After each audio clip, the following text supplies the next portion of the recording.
Nos gustaba la casa porque, aparte de espaciosa y antigua, hoy que las casas antiguas sucumben a la más ventajosa liquidación de sus materiales, guardaba los secretos de nuestros bisabuelos, el abuelo paterno, nuestros padres y toda la infancia. Nos habituamos, Irene y yo, a persistir solos en ella, lo que era una locura, pues en esa casa podían vivir 8 personas sin estorbarse. Hacíamos la limpieza por la mañana, levantándonos a las 7, y a eso de las 11 yo le dejaba a Irene las últimas habitaciones por repasar y me iba a la cocina. Almorzábamos a mediodía, siempre puntuales. Ya no quedaba nada por hacer fuera de unos pocos platos sucios. Nos resultaba grato almorzar pensando en la casa profunda y silenciosa y cómo nos bastábamos para mantenerla limpia. A veces llegamos a creer que era ella la que no nos dejó casarnos. Irene rechazó 2 pretendientes sin mayor motivo y a mí se me murió María Esther antes que llegáramos a comprometernos. Entramos en los 40 años con la inexpresada idea de que el nuestro, simple y silencioso matrimonio de hermanos, era necesaria clausura de la genealogía asentada por los bisabuelos en nuestra casa. Nos moriríamos allí algún día, vagos y esquivos primos se quedarían con la casa y le echarían al suelo para enriquecerse con el terreno y los ladrillos. O mejor, nosotros mismos las voltearíamos justicieramente antes de que fuese demasiado tarde. Irene era una chica nacida para no molestar a nadie. Aparte de su actividad matinal, se pasaba el resto del día tejiendo en el sofá de su dormitorio. No sé por qué tejía tanto. Yo creo que las mujeres tejen cuando han encontrado en esa labor el gran pretexto para no hacer nada. Irene no era así. Tejía cosas siempre necesarias. Tricotas para el invierno, medias para mí, mañanitas y chalecos para ella. A veces tejía un chaleco y después lo destejía en un momento porque algo no le agradaba. Era gracioso ver en la canastilla el montón de lana encrespada resistiéndose a perder su forma de algunas horas. Los sábados iba yo al centro a comprarle lana. Irene tenía fe en mi gusto, se complacía con los colores y nunca tuve que devolver madejas. Yo aprovechaba esas salidas para dar una vuelta por las librerías y preguntar vanamente si había novedades de literatura francesa. Desde 1939 no llegaba nada valioso a la Argentina. Pero es de la casa que me interesa hablar. De la casa y de Irene, porque yo no tengo importancia. Me pregunto qué hubiera hecho Irene sin el tejido. Uno puede releer un libro, pero cuando un pullover está terminado, no se puede repetirlo sin escándalo. Un día encontré el cajón de abajo de la cómoda de alcanflor lleno de pañoletas blancas, verdes, lilas. Estaban con naftalina, apiladas como en una mercería. No tuve el valor de preguntarle a Irene qué pensaba hacer con ellas. No necesitábamos ganarnos la vida. Todos los meses llegaba la plata de los campos y el dinero aumentaba. Pero a Irene solamente le entretenía el tejido. Mostraba una destreza maravillosa y a mí se me iban las horas viéndole con manos como erizos plateados, agujas yendo y viniendo y 1 o 2 canastillas en el suelo donde se agitaban constantemente los ovillos. Era hermoso. ¿Cómo no acordarme de la distribución de la casa?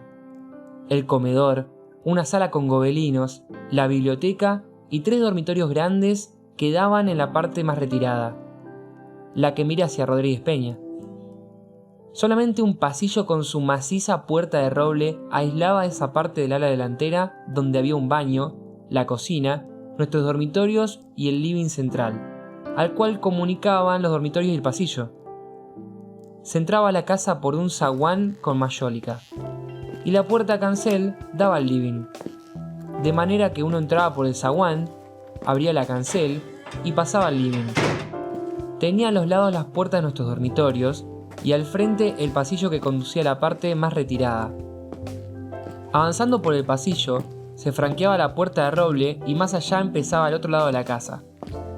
O bien se podía girar a la izquierda, justamente antes de la puerta, y seguir por un pasillo más estrecho que llevaba a la cocina y el baño. Cuando la puerta estaba abierta, advertía a uno que la casa era muy grande. Si no, daba la impresión de un departamento de los que se edifican ahora, apenas para moverse. Irene y yo vivíamos siempre en esa parte de la casa. Casi nunca nos íbamos más allá de la puerta de roble, salvo para hacer la limpieza. pues es increíble cómo se junta tierra en los muebles. Buenos Aires será una ciudad limpia, pero eso lo debe a sus habitantes y no a otra cosa. Hay demasiada tierra en el aire. Apenas sopla una ráfaga, se palpa el polvo en los mármoles de las consolas y entre los rombos de las carpetas de macramé. Da trabajo sacarlo bien con plumero, vuela y se suspende en el aire, y un momento después se deposita de nuevo en los muebles y los pianos. Lo recordaré siempre con claridad porque fue simple y sin circunstancias inútiles. Irene estaba tejiendo en su dormitorio, eran las 8 de la noche y de repente se me ocurrió poner al fuego la pavita del mate.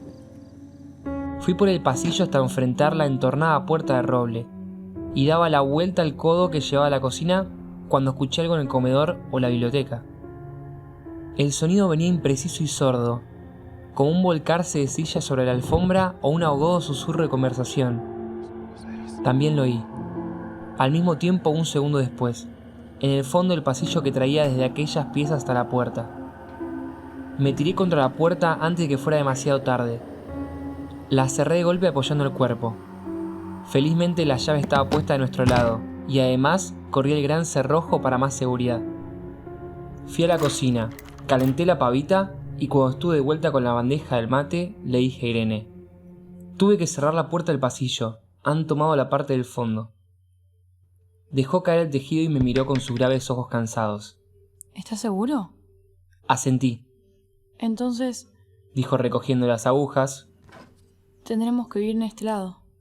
Yo cebaba el mate con mucho cuidado, pero ella tardó un rato en reanudar su labor.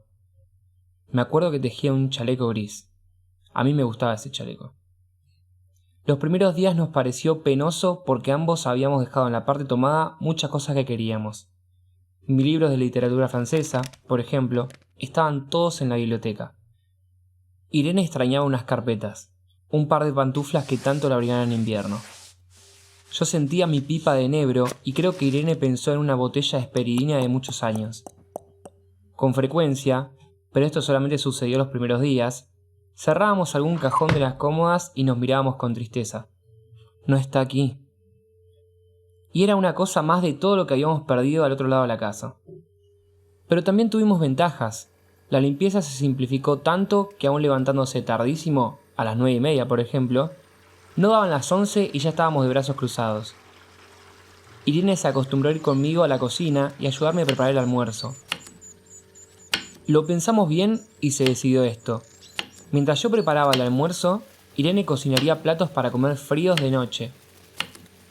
Nos alegramos porque siempre resulta molesto tener que abandonar los dormitorios al atardecer y ponerse a cocinar. Ahora nos bastaba con la mesa en el dormitorio de Irene y las fuentes de comida a fiambre. Irene estaba contenta porque le quedaba más tiempo para tejer. Yo andaba un poco perdido a causa de los libros, pero por no afligir a mi hermana, me puse a revisar la colección de estampillas de papá. Y eso me sirvió para matar el tiempo. Nos divertíamos mucho, cada uno en sus cosas. Casi siempre reunidos en el dormitorio de Irene, que era más cómodo.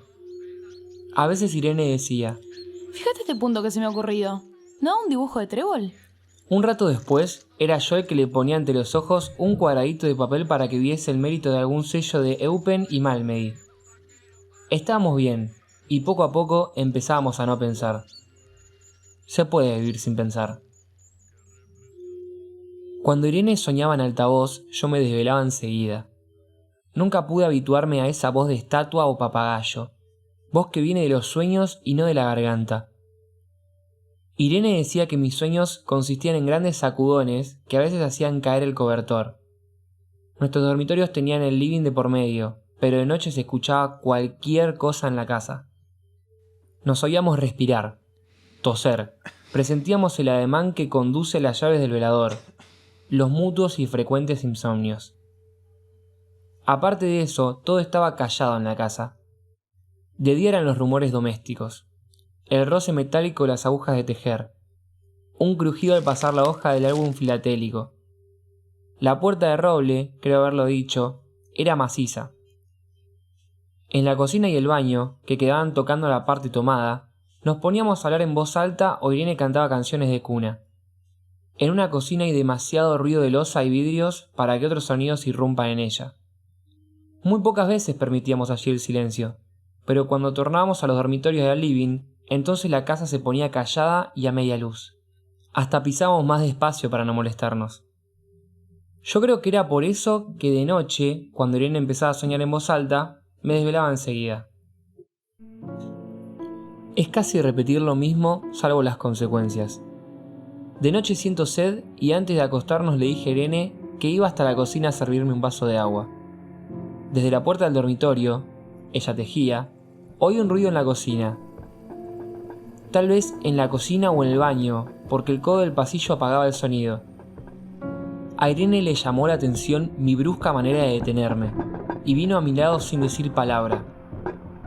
Nos quedamos escuchando los ruidos, notando claramente que eran de este lado de la puerta de roble, en la cocina y el baño, o en el pasillo mismo donde empezaba el codo casi al lado nuestro.